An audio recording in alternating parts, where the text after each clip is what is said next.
Please welcome Mr. Shelton Russell.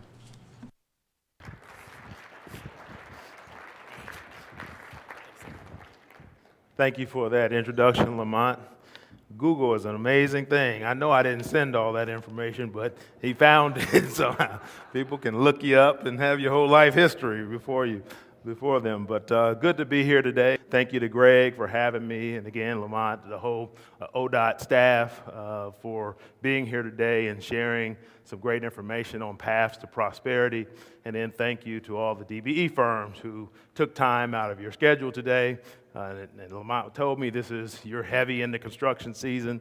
It had to be in the work season, so certainly taking time to be here today is a great thing. I'm short on time, so I'm going to jump right into it today and share with you, really my experience in 15 years of working with DBE firms in this industry, now being the publisher of American DBE Magazine, a magazine to really consolidate all of the issues and all of the opportunities that are happening across the country in this industry. Because one thing I've found is that you go from state to state and the issues are the same and the opportunities are pretty much the same. You know, the types of work that happen in this industry are pretty similar from state to state. So I'm going to crank this thing up, and we got about 45 minutes to get through it, and I want to talk about 5 to Thrive. We're talking about paths to prosperity, but really I want to boil down that path to some things that I've found working with the firms that I've worked with over the years that really are the traits of successful DBE firms. Starting with the American dream. You know, the great thing about being an American is that at any point in one's life, adult life, even as a child, you can hang out your shingle and become a business owner with the dream of getting rich, being prosperous, and creating a legacy for your family and an asset that hopefully later in life you can either sell or again hand over to someone in your business to run for you while you collect checks. So the American dream is great. I lost my picture there of Don King, who's probably one of the best examples. Even in America, you can be in jail. You know, he was convicted of murder at one point in his lifetime, got out of jail and turned his life around and became enormously wealthy in business as a fight promoter. And so only in America can you do that. But certainly that dream can, for some, become a nightmare because the SBA, Small Business Administration, estimates that 5 years after businesses start, the average 5 out of 10 businesses will close down within 5 years after starting their business. So a lot of folks start out with a dream of big success, starting this company. People pat you on the back, tell you how great it is, and 5 years later, you've got about half or 50% chance of still being in business. And the SBA goes on to acknowledge that after 10 years, 8 to 9 of those businesses will be closed down. And so while it can start out to be a big dream, sometimes that dream isn't always a fairy tale ending. And so one question is, does the DBE program help with that? And my answer would be, like I heard one of the panelists say, well, it depends. And I'd say yes and no. Certainly this program is here to provide you opportunities, provide you information, training, but the experience of running a business, unfortunately, is so dependent on that business owner that even a great program can't help you overcome that. Certainly, if you have challenges in your business, things you need to work on, being in business will find you out. And that's what we're going to get into today, some of the traits of folks that overcome that challenge. So that excitement sometimes gives way to reality. You start out in business, you're extremely excited, you want to do great things, you want to be prosperous, and then comes that dose of reality you have to experience. But in the DBE program, there's firms that beat the odds. There's firms that do thrive, there's firms that achieve great success as a DBE in the transportation industry, and we want to highlight some of those today. So we were talking about the path to prosperity. What I want to do is take a flashlight and kind of illuminate that path for you. Again, based on the things that I've seen, the firms that I've worked with, and what I believe are the keys to making it down that path successfully. The next thing, we need to define that path. What does it look like in your business, for businesses, and what are those diverging paths? The initial title of this was going to be Thrive, Survive, or Die, because businesses do one of those three things over the terms of their life. They thrive, and that's a small percentage that really thrive. Survive, so if half of them will close down in 5 years, there's another few that will still be alive, but it'll be barely. And if you're in the DBE program, you've seen firms, or you may be in that experience, like I'm still out here, but it's a struggle every day. I'm struggling to stay alive. And then those that truly thrive. And so we want to talk about that thriving path. So the signs of a thriving firm, and you're going to hear more of this later today. We got a CPA on the schedule. We got a bonding expert. The SBA's here. But my signs of a thriving firm is that, yes, you're prospering, you're growing and developing rigorously, but that looks like consistent profitability, increasing revenues in your business, growing your equity, your cash position is growing, adequate cash flow, and then improving profit margins. As your business thrives, people want to do business with you. And so you're able to hold on to your employees, you're able to grow your profit margins because you become more efficient in doing the work that you do, whether that's engineering work, construction work. When you're thriving, things are going in the right direction. I'll compare that to signs of a surviving or dying firm. And that's when, again, you're just making it work. Poor, inconsistent profitability. You may have a good year, and then the next year is a bad year. I had firms, especially when the economy turned down, it went down and stayed down because you didn't have that base to build on. Stagnant, declining revenues, stagnant or declining equity. You're, again, trying to stay alive, so you're borrowing money, you're increasing your debt load, you're not able to pay down debt, and therefore your equity in your business, the value of your business is declining. Poor profit margins. You're losing employees, having a hard time to really be efficient on projects because you're always bringing on new people to the team, and that makes you stagnant. And an inconsistent cash flow. So over the years, again, 15 years doing this type of work. Before that, 5 years in business as an entrepreneur. And over the last year in business for myself again.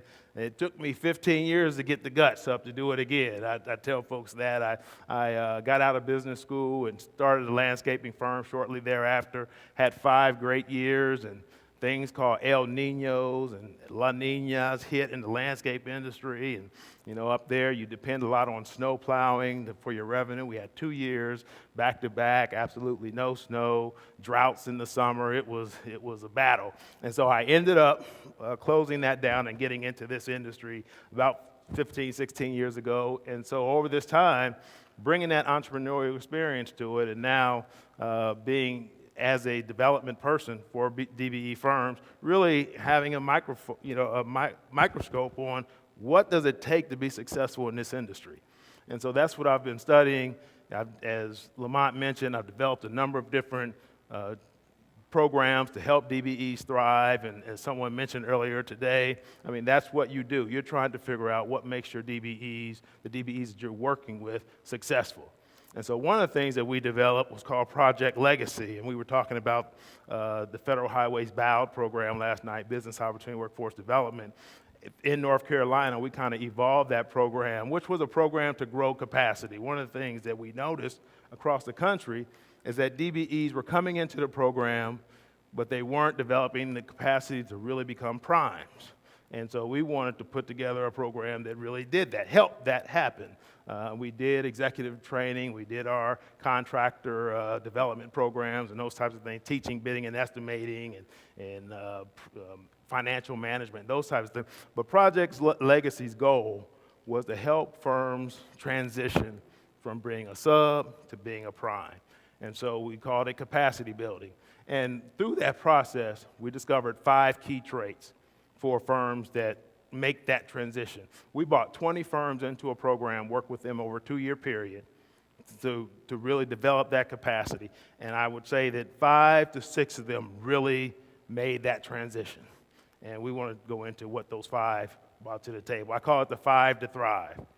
And those 5 things are leadership, administration, teamwork, excellence, and vision. And I'm going to go into each one of those in a little more detail. 5 to thrive: leadership, administration, teamwork, excellence, and vision. Leadership. The number one thing for our DBEs that are here today that I have seen in doing this in my time in business is that the entrepreneurial leader is the number one reason a business succeeds or fails. You can do all the business development, you can do all the training, you can provide all the opportunity, but that entrepreneurial leader and the mindset, the experience, the desire to succeed and to build capacity is the number one thing. You can take all the other ones off the table, but if you don't have the right material to start working with as a business development person or as a person starting a business, you really have to be the one that makes it happen. And I'll use the scenario of a driver and the passengers. That business owner is the driver. And so you can put great mechanics in the shop, you can put beautiful tires on the car, you can put a great engine in it, but if that owner only wants to go to the corner and back, to the grocery store and back, they can have a car that will take them all the way to California, but if they only want to go to the corner, that's as far as it's going. And I don't care how hard you try, how much you push them, you can take a horse to water, you can't make them drink, all of those types of things. It's the entrepreneurial leader that makes it happen. And so I'll use the story of in North Carolina, we have a pavement marking company. Started 30 years ago. I've worked with this company since the time I got to North Carolina DOT. And I'll say, dear John, time waits for no one. Mr. John is about 75 years old now. He was the first pavement marking firm in North Carolina to be first DBE pavement marking firm. One of the first overall, but certainly the first DBE. But over the years, beautiful man, nice man, but time passed him by. So as the company moved to thermo and epoxy and snow plowable pavement markings, he just refused to move. And so even though we tried to do development with him, the industry had basically passed him by, so much so that when he did make the investments in doing those things, it was really too late. And too late because he bought used equipment that then had to be serviced and really couldn't get up to the professionalism that DOT needed. So much so that about a year before I left, we had to remove him off the pre-qualified list. Now, I can compare him to a company we worked with in Project Legacy called Team Henry. Team Henry is pictured in the slide there. A guy about 34 years old purchased a company and wanted to turn that company around. Came to North Carolina DOT, started doing silt fence, landscaping type of work.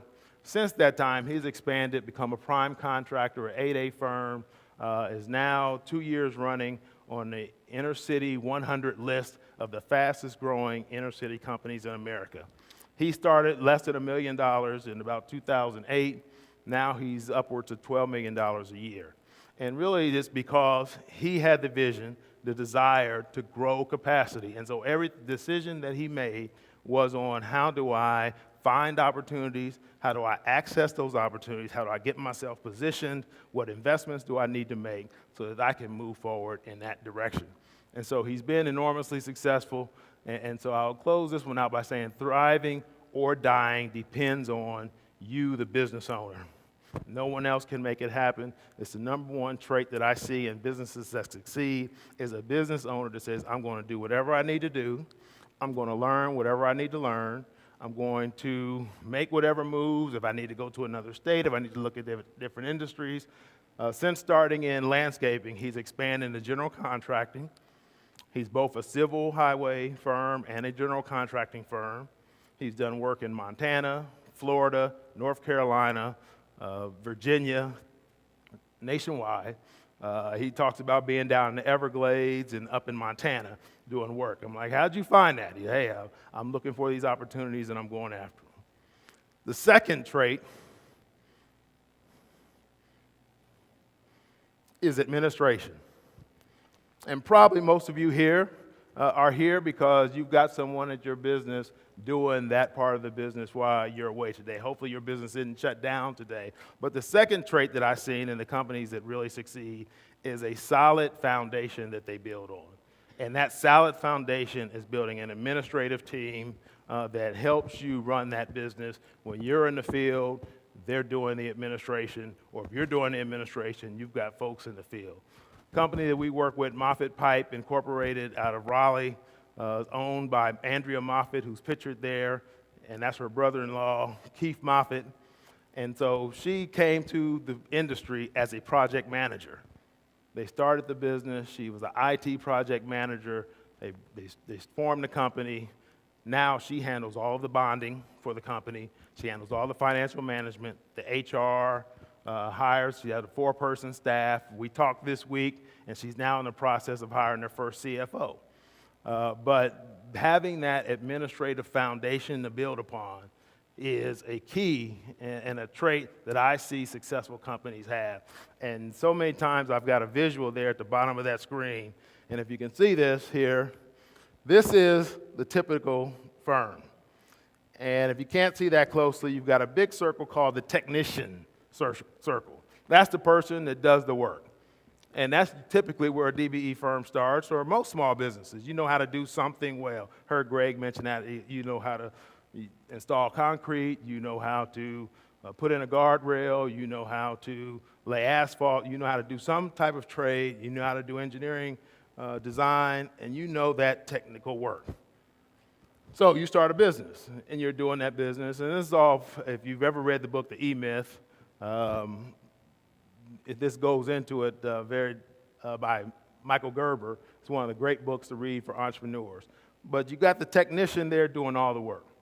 Then you've got a little bit of management and very little entrepreneurial work, which means you're spending all of your time chasing the money, but no time working on your business.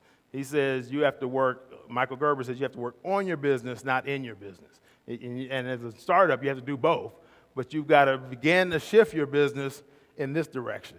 So as your business grows, you're spending an equal amount of time doing the technical work, especially as a small firm. You still got to do some of it. You got to overlook the bids. You got to make sure the work is getting done properly, but you need to spend more and more time managing the operation, the administrative part of the business, and more time building the business, looking for new opportunities. You know, do I expand? Do I go to a new state? Do I become an 8A firm? Do I do municipal work? Or where do I grow this company? All of these companies I mentioned today started as DOT contractors and have expanded to be prime contractors in municipal work, private work, and across the board. There are a ton of opportunities in the DBE program and an opportunity to grow your business, but you cannot rely 100% on transportation work to grow your business to the level that you desire. Third one I like to talk about is teamwork. Third and very important trait is teamwork. You can start out as a one-man band. You know, you making your music, you doing the work, you collecting the bills, you selling the work, and you're doing everything. But you can only make so much music as a one-man band, and you will wear yourself out in the process.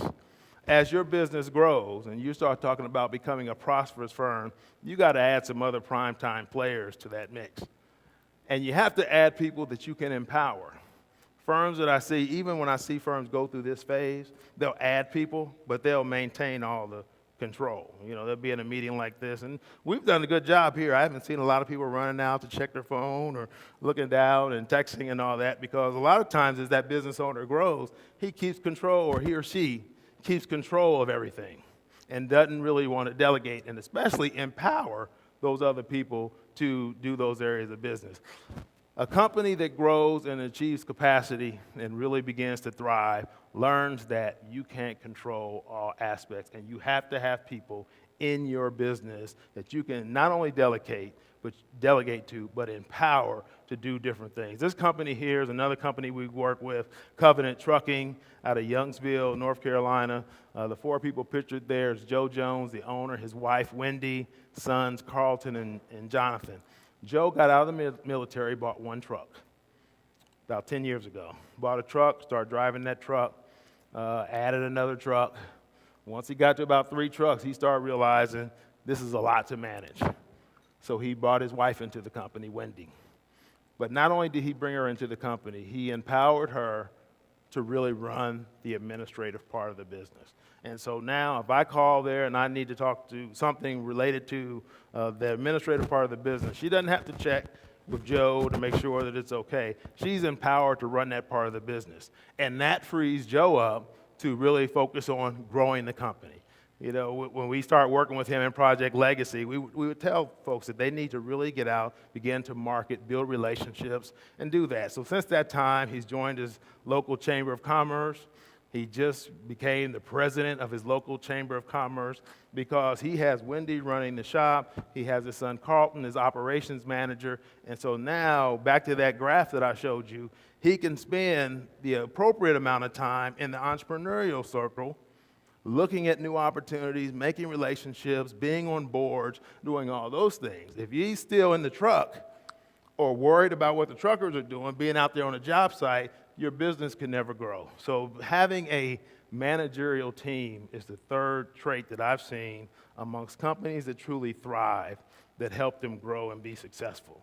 So much so the company, again, when we're talking about that entrepreneurial circle, he starts seeing when his firm got up to about 25 trucks, how much money they were spending on maintenance, tires, brake changes, adding new brakes, all those types of things.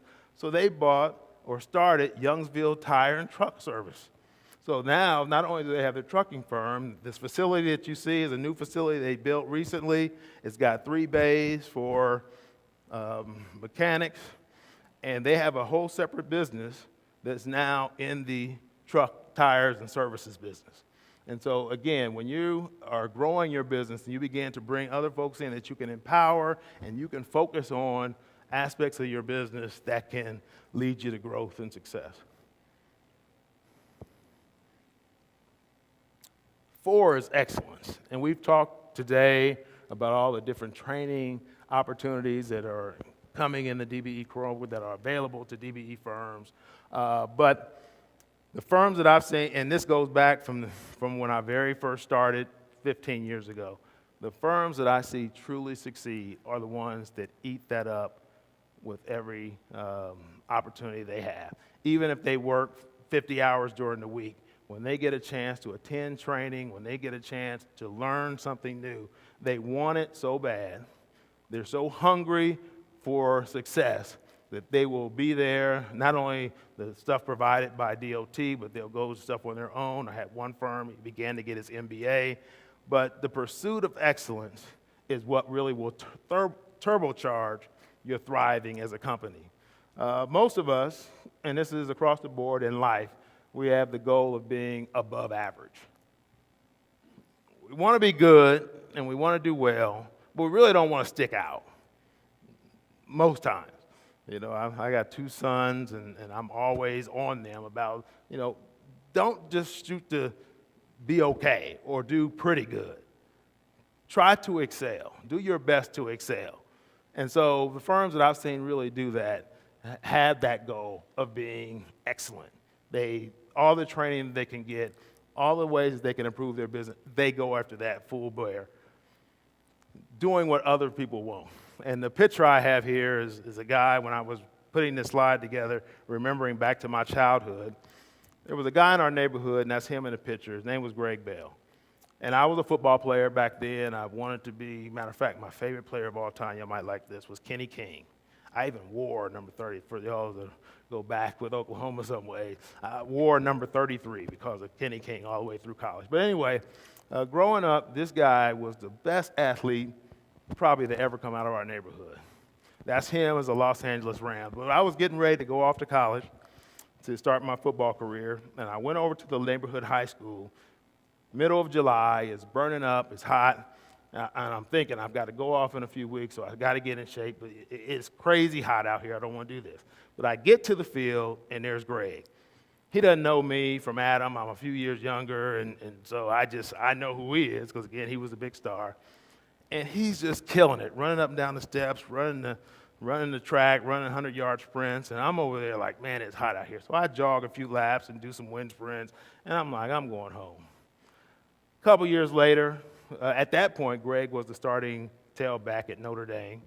Went on to play in the NFL, become a Pro Bowl running back. But whenever I think about excellence, I go back to that picture of someone really selling out. We knew he was a great athlete, but the desire, the willing to work hard when it's not popular, when it's not comfortable, is really what made him succeed. And that always has stuck with me in terms of if you really want to be excellent, you have to be willing to do what other people won't. And that same thing I would say is true of the company that I picture there. And they're a company out of Greensboro, Atlantic Contracting Company, Inc. And the owner of that business is in the middle, or the lead owner is Naveen Katan, her brothers Imad and Hani. And they came to our training sessions about 8 years ago, had very little experience.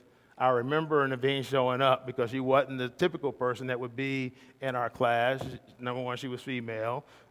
She had no experience in construction, but she wanted to learn. Took our executive management training, took our entrepreneurial development program, took our highway general contractor license exam class, and with her brother started a firm. Since then, that company has grown to become pretty much exclusively a prime contractor. So we talk about this is possible, but it happens, but it happens for those who say, this is what we want to happen. It's not something that you come in and you really just start doing business and your business grows. You have to be intentional about wanting to be a company that's excellent and wants to grow.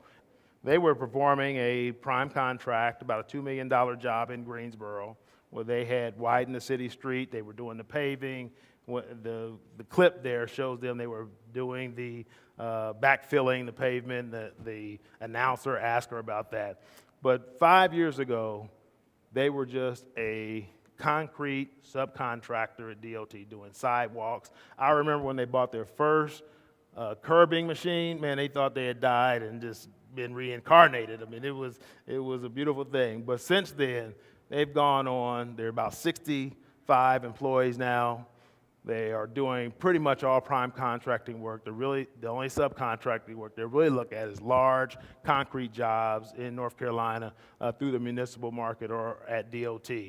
But because of that pursuit of excellence, so we've talked about leadership, we've talked about having an administrative process, we've talked about teamwork, and now talking about that desire to be excellent is the critical part of becoming growing your capacity on that path to prosperity.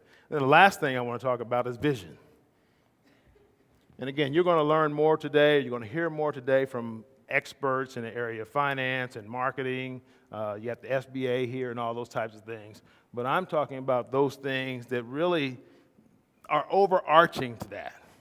Because again, at DOT and in my experience, that's what I saw. I saw the mental approach that DBEs brought to it that allowed them to thrive. Because if you have that, you're going to build in all the other systems. You're going to do the marketing. You're going to do the financial stuff. You're going to build your book so that you can get bonded. You're going to do all that stuff. But if you don't bring that right mental aspect to it, it's not going to happen. So the last is vision. And you know, when we go to sleep at night and we have a dream, and we wake up, you know, back years ago, I would dream that Halle Berry was going to call me on the phone and ask me on a date. Right.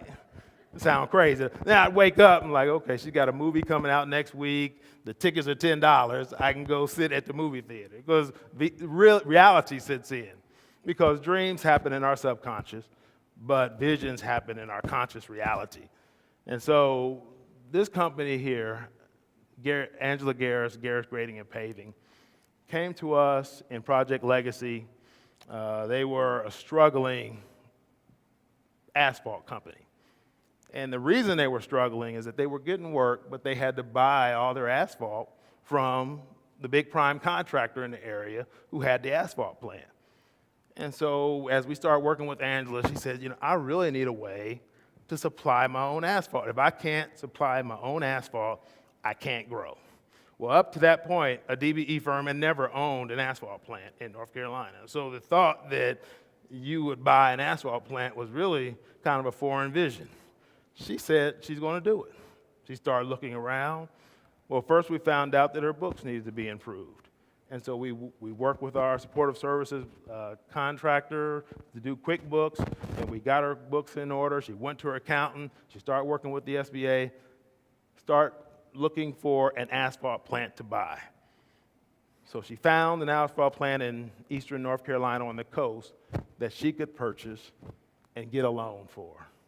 And I remember we went out to her field, had a big cotton field, and being a city slicker like me from Columbus, Ohio, I had never been in a cotton field. So I drive down, and we're down in rural North Carolina, and I'm walking back in this dirt road, and I'm like, what's this white stuff on the plant? Like, that's cotton. I'm like, oh, my goodness. So she bought her plant and said, Shelton, I'm going to paint it pink. I said, no, you're not, Angela. She said, yes, I am. And she's about 4'9". I mean, she ain't this big, full of life and bubbly. She said, I'm going to buy this plant and I'm going to paint it pink.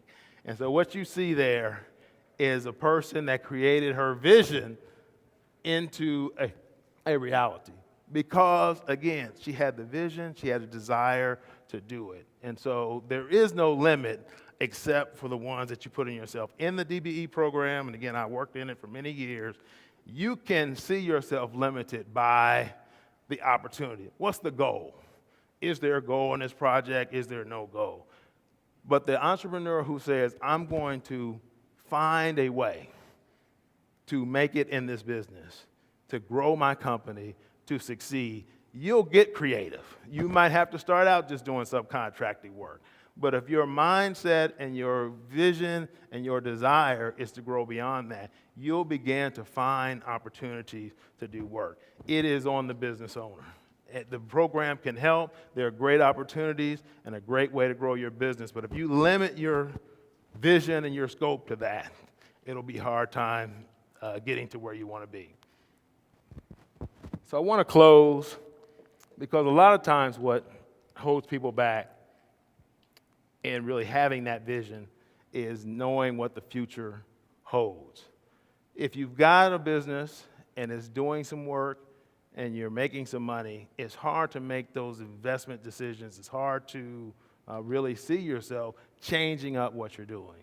But that's the process that you have to go through to really grow. And so I tell the story often about the guy who had a business, but it really wasn't growing and wasn't where he wanted to be.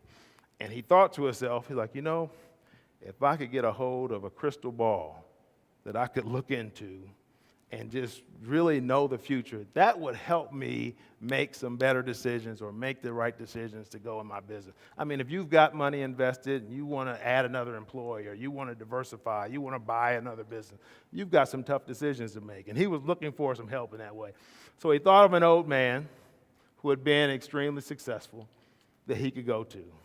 And he went to this old man's house. He had retired, sold his business, was living a comfortable life. He said, I need help. I'm at a critical juncture in my business. I've got to make some decisions. I need to know which way to go next. If I just had something that would help me see the future, that would help me get there.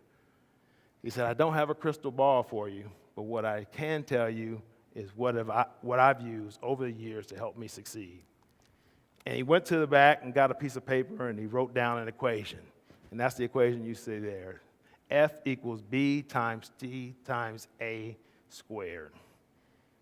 And he said your faith equals your future will equal your beliefs times your thoughts times your actions squared. He said, what does that mean? He said, number one, your future is nothing but what you believe will happen today. If you believe that your business will struggle, if you believe your business will stay where it is, if you don't have a larger belief of where you're going out in the future, you will stay where you are today. That equation will be a 1. and whatever you put next to it, that will cancel out. But your belief is the most important thing.